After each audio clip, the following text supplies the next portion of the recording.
هر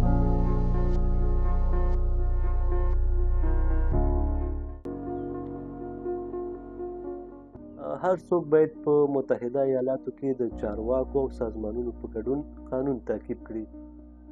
د موټر چلولو پر مهال د ټلیفون متن لیکل یا کارول د قانون خلاف دي. تاسې اړ یاست چې خپل موټر په هغه ایالت کې ثبت کړئ چې تاسې پکې ژوند کوئ. کله چې تاسې ښکار کوئ، که هغه د مرغانو ښکار وي او یا هم د کبانو، نو تاسې مجبور یاستئ چې د هغې لپاره جواز واخلئ، لیسنس واخلئ. بعد د هغې نه تاسې کولی شئ چې ښکار وکړئ. غیر عادلانه چلند نشي کېدلی چې هغه عبارت دی له عمر، معلولیت، ملي اصل، نسل او رنګ، دین او ایمان. په ځینو ایالاتو کې په موټر کې د ماشومانو یوازې پرېښودل غیر قانوني دي.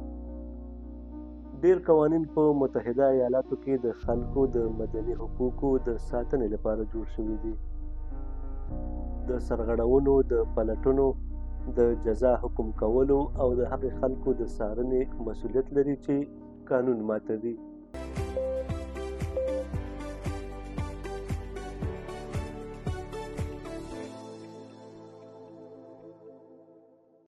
سلامونه، هیله ده چې روغ جوړ اوسئ او د ژوند په ټولو چارو باندې برلاسي اوسئ.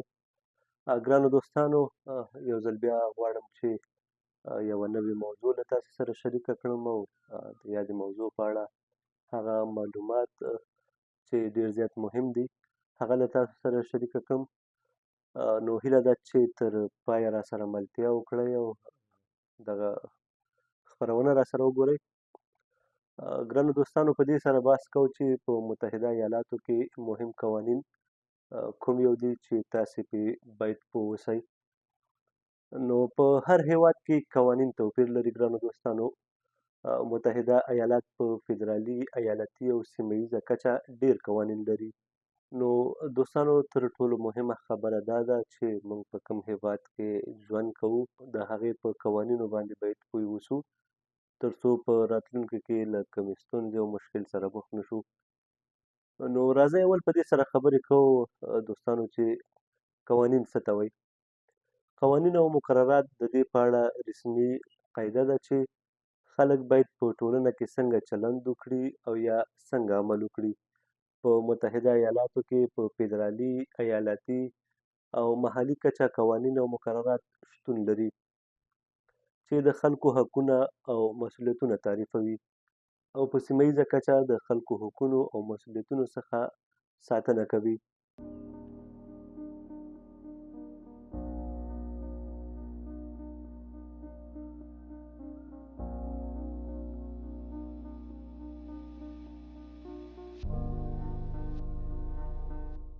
د متحده ایالاتو قوانین او مقررات د ولسمشر، کانګریس، محکمو او دولتي ادارو په ګډون د ډیرو سازمانونو لخوا جوړ شوي او پلي کیږي.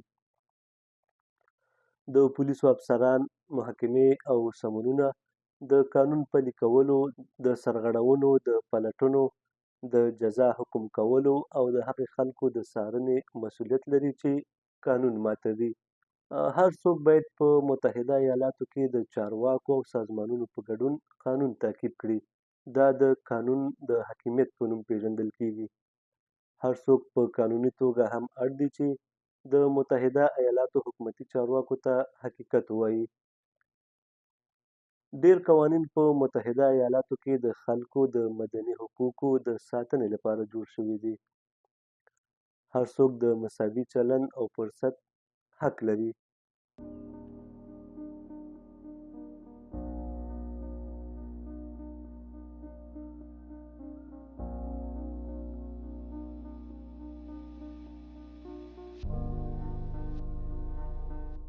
او د کار، تعلیم، روغتیايي پاملرنې په برخو کې تطبیقېږي. د فدرال قانون له مخې تبعیض یو غیر قانوني کړنه ده او د خلکو سره د لاندې مواردو په اړه غیر عادلانه چلند نشي کېدلی چې هغه عبارت دی له عمر، معلولیت، ملي اصل، نسل او رنګ، دین او ایمان، د جنسیت پیژندنه او جنسي تمایل. نو ګرانو دوستانو، قانون د ټولو لپاره یو وي، که هغه د هر هیواد قانون وي. لکه څنګه چې موږ مخکې ویلې چې د په دغه مواردو کې که چېرته څوک دغه موارد د خپو لاندې کوي او نه یې پلي کوي، نو دا هم په خپله یو جرم دی، ځکه چې قانون د ټولو لپاره یو دی او باید عادلانه چلند وشي، چې هغې کې عمر راځي، که یو څوک ځوان وي که زوړ وي، هغې لپاره قانون یو دی. که چېرته یو څوک معلول وي، نو څوک نشي کولی چې هغې سره غیر عادلانه چلند وکړي. همدارنګه که د یو چا هغه نسل او د هغې رنګ ته په لیدلو باندې څوک نشي کولی چې هغې سره غیر عادلانه چلند وکړي. د دې ترڅنګ دین او ایمان، که هغه په هر یو ملک کې اوسېږي او د هر یو دین او هر یو مذهب پورې تړاو ولري، نو هیڅ اداره او یا هیڅوک نشي کولی چې دوی سره غیر عادلانه چلند وکړي، ځکه چې قانون د ټولو لپاره یو دی. ملګرو، راځئ په دې سره خبرې کوو چې په امریکا کې جدي جرمونه کوم یو دي. په متحده ایالاتو کې جدي جرمونه چې د قانون له مخې مجازات کېږي عبارت دی له وژنې یا د بل چا ژوند اخیستل، ګواښونه، فزیکي برید او تښتونه، غلا او یا هم د چا ملکیت ویجاړول یا خرابول، جنسي تیری.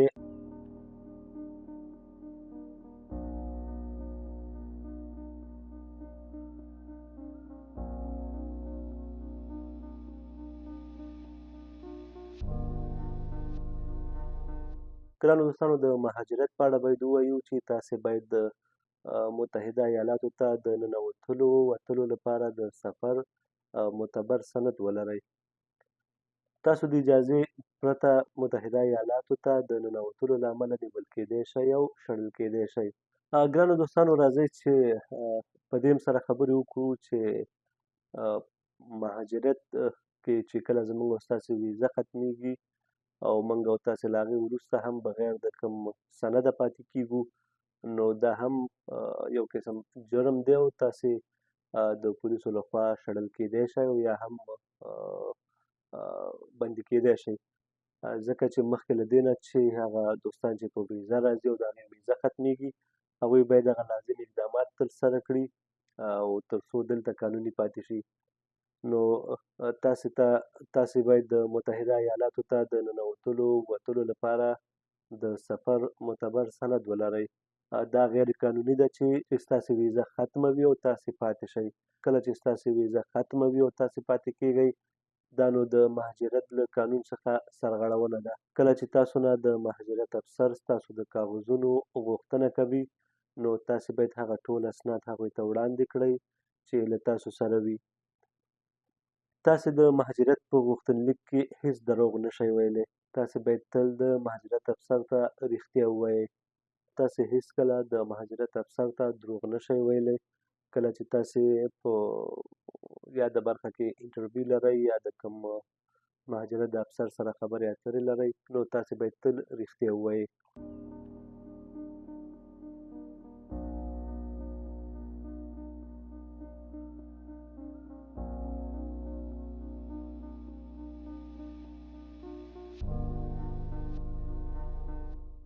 بله مسله چې همدغه موضوع پورې تړاو لري، هغه د موټر چلول دي. تاسو باید په متحده ایالاتو کې د موټر چلولو لپاره د موټر چلولو جواز ولرئ. ځینې ایالتونه بې اسناده مهاجرینو ته اجازه ورکوي چې د زده کوونکي جواز او د موټر چلولو جواز لپاره غوښتنه وکړي. تاسې اړ یاست چې خپل موټر په هغه ایالت کې ثبت کړئ چې تاسې پکې ژوند کوئ. تاسې اړتیا لرئ د حادثې په صورت کې د لګښتونو پوښلو لپاره د لومړنۍ بیمې لپاره لاسلیک وکړئ. هر وخت په خپل موټر کې د بیمې راجستریشن ثبوت وساتئ. تاسې باید د خپل د موټر چلولو جواز تازه کړئ کله چې تاسې نوي حالات ته لاړ شئ. هر څوک باید سیټ بیلټ واغوندي، که هغه موټر چلوونکی وي او که مسافر وي.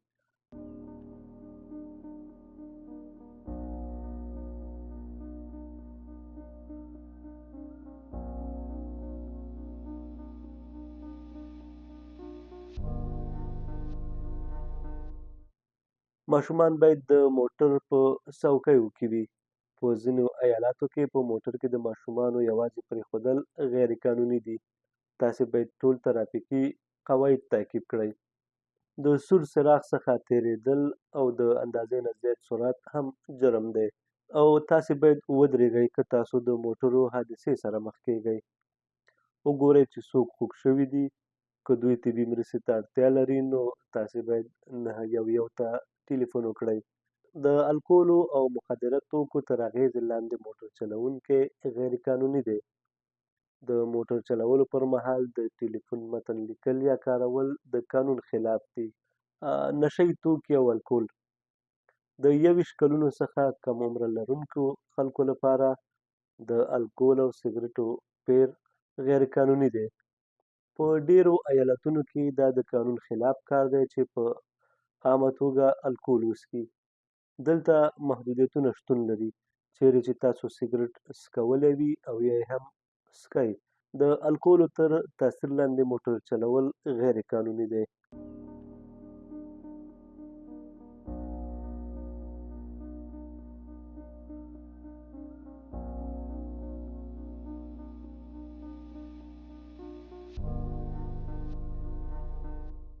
ګرانو دوستانو، د همدغې بحث بله موضوع کار دی. په متحده ایالاتو کې پرته له اجازې کار کول د قانون خلاف دي. هر څوک باید ثابته کړي چې دوی د کار کولو وړ دي. تاسې باید فدرالي او دولتي مالیه ورکړئ. که تاسو د یو ټاکلي اندازې څخه ډیر عاید ترلاسه کړئ، مالیات د هر اپریل په 15مه نیټه ورکول کیږي.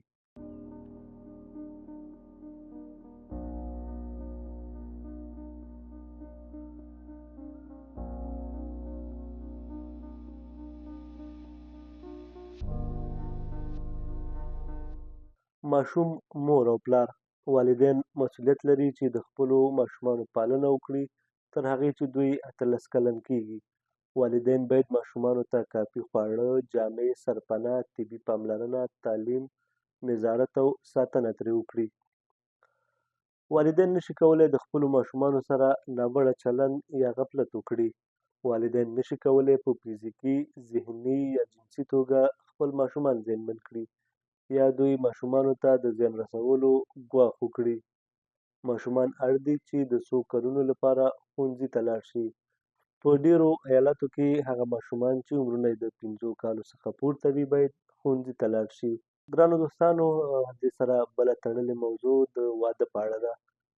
دا جرم دی چې یو څوک د خپلې خوښې خلاف واده کولو ته مجبور کړي. د کورنۍ غړي نشي کولی په فزیکي یا احساساتي توګه ناوړه ګټه پورته کړي، ګواښ وکړي یا د چا سره واده کولو ته یو څوک مجبوره کړي. په ډیرو ایالتونو کې د 14 یا 12 کلونو ماشومانو ته اجازه ورکړې چې د مور او پلار په رضایت سره واده وکړي.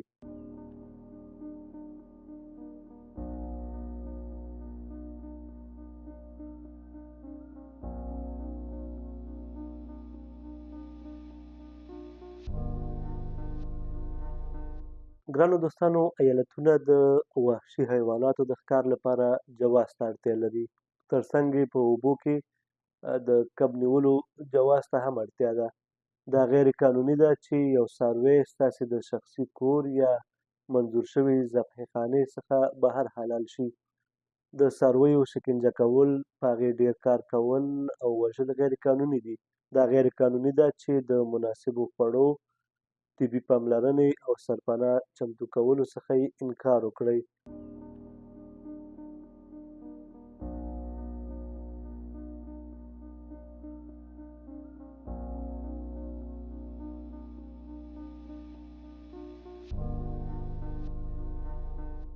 هغه خلک چې قانون ماتوي ممکن د جرم په ډول پورې اړه ولري، لکه باید جریمه ورکړي، د ټولنې خدمت ترسره کړي، زندان ته لاړ شي او ترڅنګ یې ځینې حقونه او امتیازات ترلاسه ورکړي.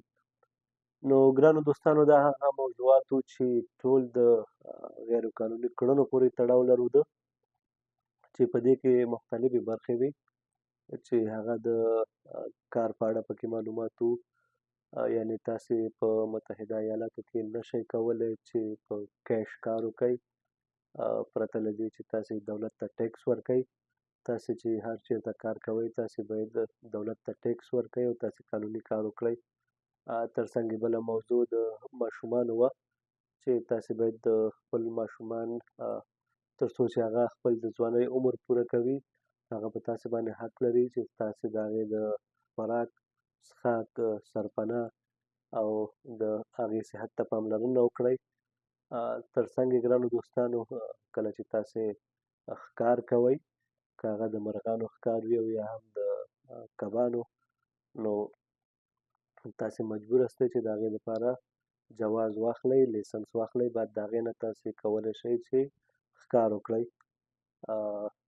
تر څنګ یې ګرانو دوستانو دې ته ورته ډېرې زیاتې موضوعګانې وي چې موږ پرې خبرې وکړې. نو هیله ده چې دغې موضوعاتو ته ډېر زیات پام وکړئ تر څو درته په ژوند کې کومه ستونزه پیدا نه شي. چې تر ټولو مهمه موضوع یې د الکولو د استعمال وه چې تاسې نه شئ کولی چې د الکولو د استعمال وروسته موټر وچلوئ. که چېرته تاسې په داسې کړنه کې نیول کېږئ نو دا یو لوی جرم دی او ستاسې لیسنس اخیستل کېږي او دې ته ورته که چېرې تاسې حادثه کوئ. تر ټولو مهمه خو دا ده ګرانو دوستانو چې زموږ او ستاسې ژوند چې دی نو دا د الله جل جلاله یوه ستره تحفه ده موږ او تاسې ته. نو اول خو باید موږ د دې لپاره د خپل صحت لپاره ډېر زیات پام وکړو.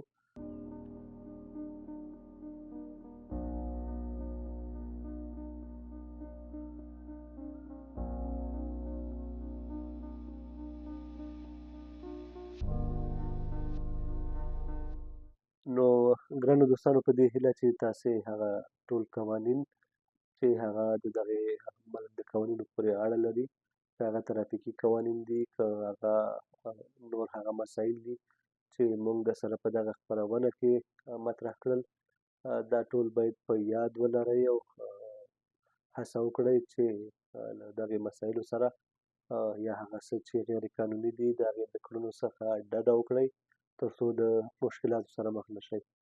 نو هیله ده چې دغه معلومات مو خوښ شوي وي او یو څه مو ترې اخیستي وي. تر بیا چې د نوو معلوماتو سره ستاسې خدمت ته حاضرېږم اجازه غواړم. د الله په امان.